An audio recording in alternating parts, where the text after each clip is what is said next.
오늘 말씀은 마태복음 27장 62절부터 66절까지 말씀입니다. 그 이튿날은 준비일 다음 날이라 대제사장들과 서기관들이 함께 빌라도에게 모여 이르되 주여 저 속이던 자가 살아있을 때에 말하되 내가 사흘 후에 다시 살아나리라 한 것을 우리가 기억하노니 그러므로 명령하여 그 무덤을 사흘까지 굳게 지키게 하소서.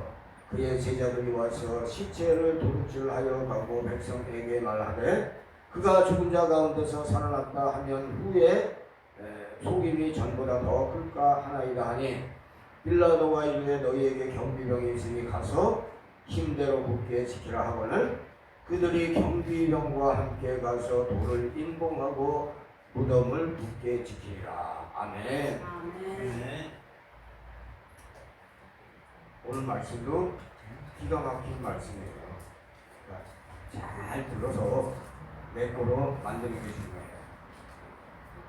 잘 들으시기 바랍니다. 일단 잘 들어야 돼요. 오늘 나오는 대제사장들과 바리새인들은 예수 그리스도를 속이던 자라고 말하고 있어요. 진리 위에 서 있는 분을 속이는 자라고 말하면 끝난 거예요. 소망이 없는 거예요. 모르면 평가를 하지 않는 편이 낫습니다. 예수 그리스도께서는 속인 적이 없어요. 대제사장들과 바리새인들이 전혀 모르는 것을 말씀으로 선포한 적은 많이 있지만 속인 적은 없어요. 하나님을 우습게 여기는 자가 가장 불쌍한 자임을 우리는 알아야 돼요. 하나님은 심판권이 있습니다. 심판권을 가지고 계신 분을 불쾌하게 하는 것은 이거 잘못되기 바라는 거하고 뭐하고 또 똑같은 거예요. 하나님은 심판권이 있다는 말 이 자체가 뭘 의미하는 거냐? 하나님이 심판권이 있다는 것은 생명 창조권이 있다는 말이에요. 이게 의미하는 말이 여러 가지 의미가 있어요. 이걸 다 언제 얘기하겠어요? 그때 조금씩 얘기해 드리는 거죠. 모든 생명은 하나님으로부터 나옵니다. 진화를 말하다가 생명 창조가 하나님으로부터 나오는 것을 부인하는 것이 이게 결정적인 잘못이에요. 학자들이 진화론을 얘기하는 게 잘못된 게 아니라 생명 창조가 하나님으로부터 나온 걸 부인해버려요. 그걸 아주 결정적으로 잘못하는 거예요. 진화는 존재합니다. 그러나 모든 것을 진화로 설명하려는 오류를 범하지 말아야 돼요. 과학자들이 그런 오류를 범하고 있잖아요. 생명 창조의 고유 권한을 가지고 계신 분이 영생을 잃어버린 인간을 불쌍히 여기고 계신 거예요. 우리가 기본적인 걸 알고 있어야 돼요. 우리 하나님은 우리를 불쌍히 여기고 있는 거예요. 죄와 허물로 이미 죽은 인간이잖아 우리는. 그런데 이미 죽은 인간을 다시 살리시려고 하는 거예요. 하나님은 항상 옳은 일만 하시지만 얼마나 멋진 하나님이십니까?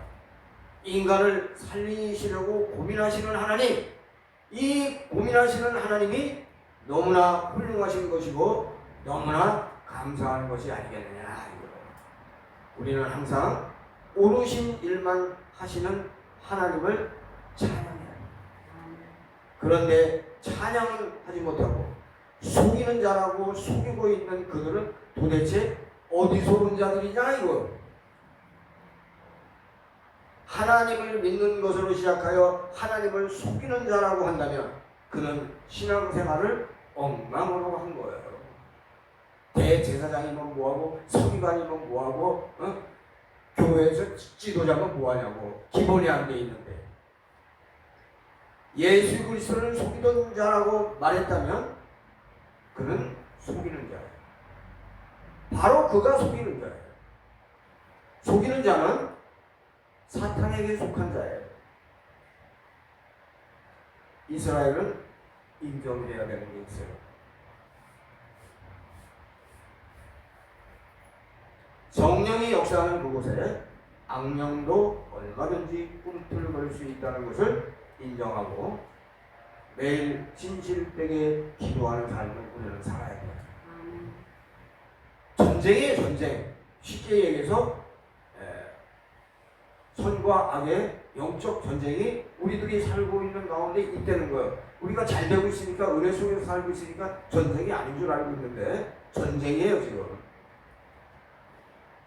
지식인들과 지도자들의 사탄, 그러니까 이스라엘에서 배웠다고 하는 사람들이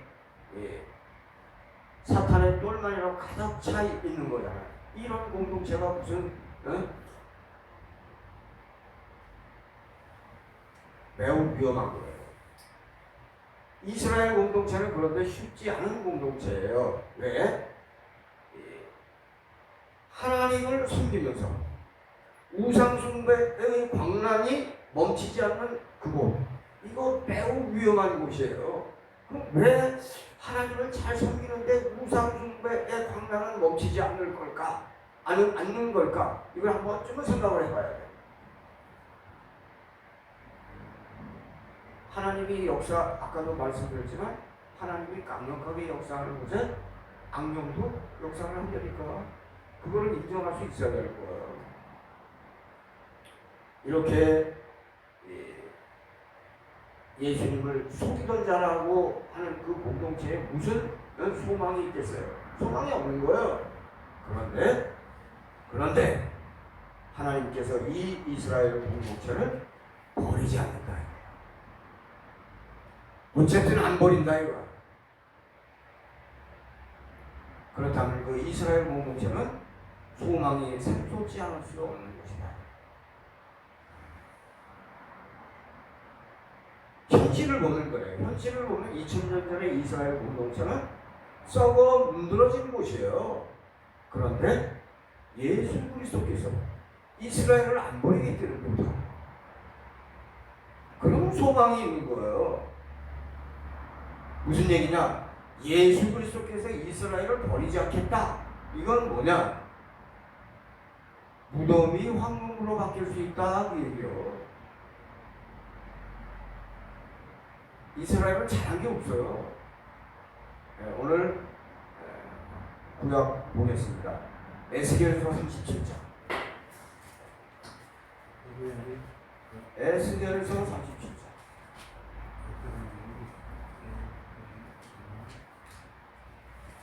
몇 페이지나 1200.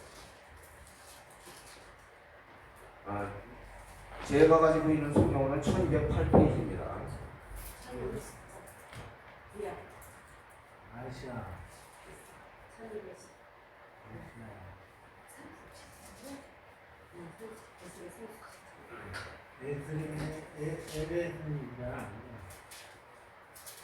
우리가 다 알고 있는 성경 구절 중에 한 군데예요.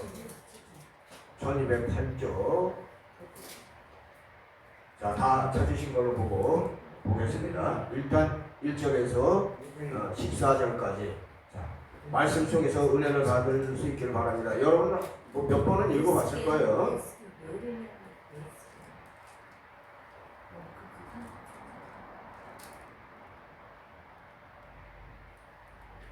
1208쪽이라고 해서 여호와께서 권능으로 내게 임재하시고 그의 영으로 나를 데리고 가서 골짜기 가운데 두셨는데 거기 뼈가 가득하더라. 나를 그 뼈 사방으로 지나가게 하시기로 본즉 그 골짜기 지면에 뼈가 힘이 많고 아주 말랐더라. 그가 내게 이르시되 인자야 이 뼈들이 능히 살 수 있겠느냐 하시기로 내가 대답하되 주 여호와여 주께서 하시나이다. 또 내게 이르시되 너는 이 모든 뼈에게 대언하여 이르기를 너희 마른 뼈들아 여호와의 말씀을 들을지어다. 주 여호와께서 이 뼈들에게 이같이 말씀하시기를 내가 생기를 너희에게 들어가게 하리니 너희가 살아나리라.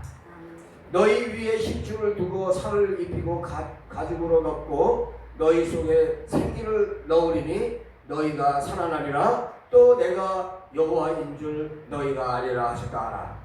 이에 내가 명령을 따라 대언하니 대언할 때 소리가 나고 움직이며 이 뼈 저 뼈가 들어가자 뼈들이 서로 연결되더라. 내가 또 보니 그 뼈에 힘줄이 생기고 살이 오르며 그 위에 가죽이 덮이나 그 속에 생기는 없더라. 또 내게 이르시되 인자야 너는 생기를 향하여 대언하라. 생기에게 대언하여 이르기를 주 여호와께서 이같이 말씀하시기를 생기야 사방에서부터 와서 이 죽음을 당한 자에게 붙어서 살아나게 하라 하셨다 하라. 이에 내가 그 명령대로 대언하였더니 생기가 그들에게 들어가매 그들이 곧 살아나서 일어나 서는데 극히 큰 군대더라.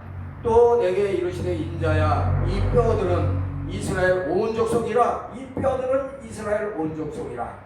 이스라엘이 마른 뼈라는 얘기예요. 그들이 이르기를 우리의 뼈들이 말랐고 우리의 소망이 없어졌으니 우리는 다 멸절되었다 하느니라. 그러므로 너는 대언하여 그들에게 이르기를 주 여호와께서 이같이 말씀하시기를 내 백성들아 내가 너희 무덤을 열고 너희로 거기에서 나오게 하고 이스라엘 땅으로 들어가게 하리라. 내 백성들아 내가 너희 무덤을 열고 너희로 거기에서 나오게 한즉 너희는 내가 여호와인 줄 알리라. 내가 또 내 영을 너희 속에 두어 너희가 살아나게 하고 내가 또 너희를 너희 고국 땅에 두리니 나 여호와가 이 일을 말하고 이런 줄을 너희가 알리라. 여호와의 말씀이니라. 이런 일이 이제 일어날 거예요. 일어난다니까요. 성경에 그렇게 써 있어요. 여러 군데 써 있어요. 마른 뼈가 어떻게 살아날 수 있겠습니까? 그런데 하나님께서 하시겠다면 이루어지는 거예요. 오늘 본문 말씀대로 된다. 마른 뼈가 어떻게 생기가 있는 그런 살아있는 존재가 되겠냐고. 된대잖아요. 하나님이 된다면 되는 거야, 안 되는 거야? 되는 거예요.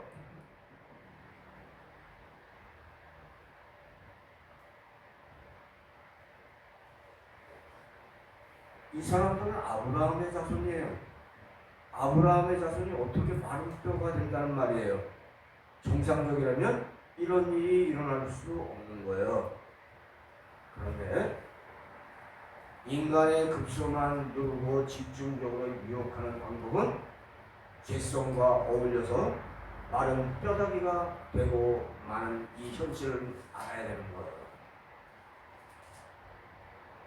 하나님이 안 계시면 우리 인간은 사탄에게 호구에 불과한 거예요. 소라기가 완전 호구야. 마른 뼈가 되어도 사랑하시는 하나님이 계셔서 희망이 있는 거예요. 예수님 보러 속이던 자라고 이야기하는 지도자들을 품고 살아가는 그 이스라엘 공동체, 그 무슨 희망이 있겠어?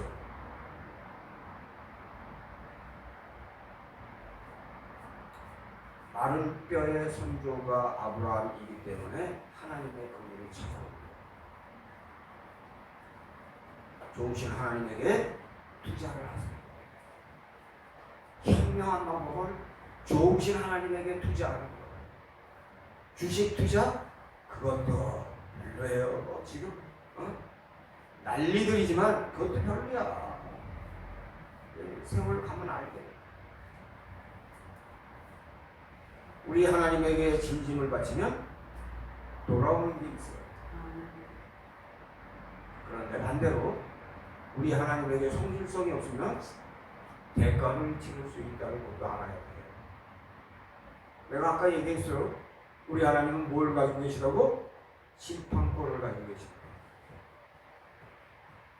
속이던 자라고 표현하는 말 속에 그들의 진의가 있는 거예요. 예수 그리스도를 메시아로 인정하지 않았어요. 예수 그리스도의 설교를 거짓말이야. 사람들을 미혹시키는 말로 여기고 있잖아요.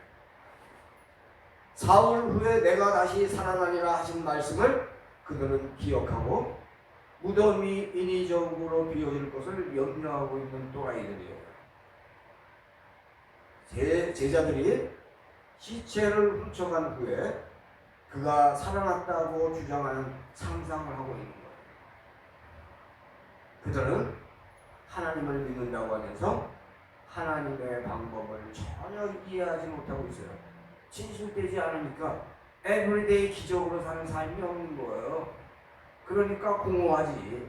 그러니까 진실이 거짓말로 보이는 거지. 진실되게 말씀을 받들지도 못하고 지키지도 못하는 한심한 자들이 그게 종교 지도자들이었어요. 그런 자들이 종교 지도자의 지위를 차지하고 있으니 그놈의 공동체가 어떻게 되겠냐 그 얘기예요. 그들은 예수 그리스도를 불신과 적대감으로 대하고 있잖아요.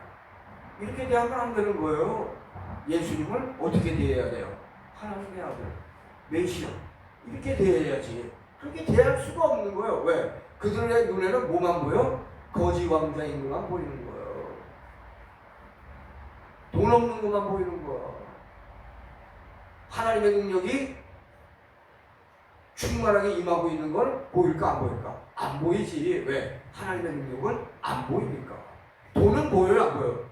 보이잖아. 예수 그리스도를 불신과 적대감으로 대하면 하나님 아버지를 불신과 적대감으로 대하고 있다는 사실을 전혀 모르고 있는 성경의 달인들이야. 어이가 없는 거지. 즉 그들은 성경을 아는 듯하지만 핵심을 모르고 있는 이상한 자들이에요. 지금도 그래요. 성경을 많이 읽었어요. 20번, 30번, 50번. 근데 핵심을 모르고 있어. 그런 사람들이 한둘이 아니야. 핵심을 알아야 돼. 핵심. 대제사장들과 서기관들은 이미 건너면 안 될 강을 걷는 자들이에요. 끝난 거예요. 예수 그리스도께서 부활했다고 해도 믿지 않을 자들이에요. 제일 위험하고 불쌍한 자들. 가룟 유다보다 더 불쌍하고 한심한 자들이 이 사람들이에요. 그런데 이스라엘 사람들은 이 사람들을 어떻게 하고 있어요? 존경하고 있어요. 존경하고 있고 자신의 이익을 위하여 하나님을 배신하고 지옥 갈 자. 이런 자들과 같은 사람으로 태어나지 말아야 돼. 제일 나쁜 케이스가 이런 케이스. 대제사장들과 서기관들. 세상의 명예, 종교적 명예는 다 가지고 있는데 하나님의 인정을 받지 못하는 자. 가룟 유다보다 더 불쌍한 자들이 한둘이 아니었다. 그 당시에. 빌라도는 민중의 압력에 굴복해 예수를 처형하고 그 후속으로 벌어질 소요를 피하기 위해 유대인들의 말을 듣고 무덤을 인봉하지만 나중에는 양심에 비추어 생각해보니까 하면 안 될 짓을 하고 후회하는 어리석음에서 빠져나오지 못하고 괴로움 속에서 살았다는 기록이 전해지고 있어요. 그의 권력으로 예수 그리스도를 살려줄 수 있었는데라고 매우 후회하였을 가능성이 농후해요. 대제사장들과 서기관들이 하나님을 배제하고 자신들의 머리를 굴려서 노력한 것은 부활의 역사적 신빙성을 매우 강화하는 반대 결과를 보여줍니다. 뭔 소리인지 알겠죠? 대제사장들과 서기관들은 간단히 말하면 이 사탄의 똘마니들이다. 이 사탄의 똘마니들은 일반 유대인들의 존경을 받으면서 예수 그리스도께서 메시아가 아니라고 대대로 거짓을 쥐고 살도록 한 자들의 시작이에요. 그들의 전통이라고 장식을 하면서 가장 중요한 십자가를 잃어버리고 2000년 동안 살아왔어요. 지금도 깨닫지 못하는 어리석은 유대인들이 이스라엘은 거의 대부분 존재하고 있어요. 그러나 그들은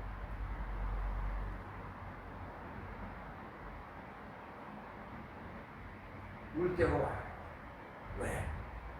예수 그리스도께서 메시아인 것을 언젠가는 반드시 알게 될 거예요. 확실하게 알게 될 거예요. 그런데 그때가 얼마 안 남았어요. 얼마 안 남았다고. 성전 경비병과 함께 확실히 무덤을 인봉했어요. 그런데 오늘 말씀을 잘 보면 로마 군인이 지켰다고 한 데 있어. 성전 경비병이 지켰다고 하고 있어. 이게 뭔 소리냐면 난 너희들 싫다고 얘기야. 빌라고.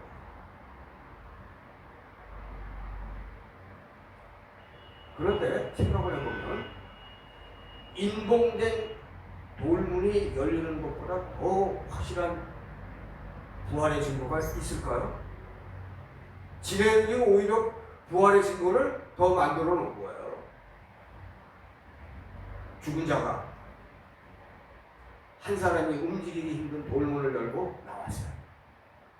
손자가 열었을 수도 있지만 죽음은 세상 사람들에게는 그야말로 마지막 소망의 끝을 말하는 거예요. 그래서 그들은 슬프고 또 슬픈 일이에요. 절에 다니는 사람들 아니면 세상 사람들 장례식에 가봐요. 슬퍼.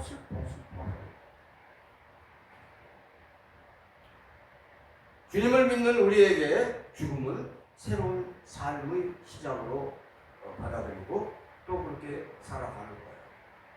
죽음은 천국으로 들어가기 전 단계로 받아들이는 게 우리들의 기본적인 마인드라고 할 수 있어요. 낙원에서 쉬고 있다가 오라 하시면 영광 중에 나아가는 게 우리들의 삶이지 죽음이 끝이 아니다. 십자가에서 죽으시고 무덤에서 깨끗하게 사심으로 우리에게 무엇을 주셨어요? 새 생명을 주셨다. 이걸 기억해야 돼요. 새 생명. 새 생명을 받는 것은 예수 그리스도를 통하지 않은 것은 없어요. 없어. 길이 없다고. 새 생명을 받는 길은 오직 예수. 오직 예수밖에 없어요. 새 생명은 오직 나사렛 예수 그리스도 주님만이 주실 수 있다는 것을 잊지 마세요.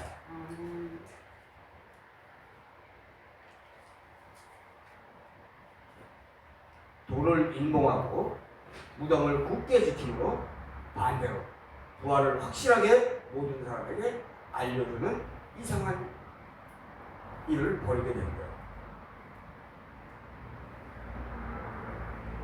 지금부터가 중요하니까 지금부터 잘 들으셔요. 예수 그리스도의 부활은 믿는 자 성도들의 부활로 연결됩니다. 예수님만의 부활이 아니라 성경을 읽으면서 잃어버린 지구 환경을 우리는 아쉬워하고 있어요. 이게 무슨 얘기냐? 죄악의 관영함으로 인하여 저주받은 지구 환경이 다시 회복된다. 노아의 홍수는 다시는 회복될 수 없는 저주예요. 그 저주가 언제 풀리는 거야? 예수님이 부활할 때 풀리는 거야. 놀라운 거지. 홍수 저주의 풀림은 놀랍게도 예수 그리스도의 부활로부터 시작돼요.